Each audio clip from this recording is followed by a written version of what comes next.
Hello সবাইকে, আসসালামু আলাইকুম। তোমরা সবাই কেমন আছো? তোমাদের দোয়ায় ও ভালোবাসায় আমি অনেক ভালো আছি। তো আজকে সকাল সকাল সমাজকর্ম বইটা নিয়ে বসে পড়লাম, কেননা 1-2 মাস ধরে কলেজ খুলেছে, কিন্তু এখন পর্যন্ত এই বইটার তেমন কিছুই পড়া হয়নি। তাই ভাবলাম যে প্রথম চ্যাপ্টারটা দিয়ে শুরু করা যাক।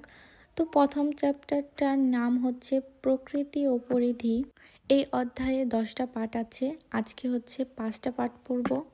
কারা কারা আমার মতো এরকম আন্ডারলাইন করে পড়ো? আন্ডারলাইন করে পড়লে দেখতেও অনেক ভালো লাগে এবং পড়তেও ইচ্ছে করে। আজকে তোমাদেরকে আমি একটা টিপস দিই, যেটা আমি ফলো করে পড়ি।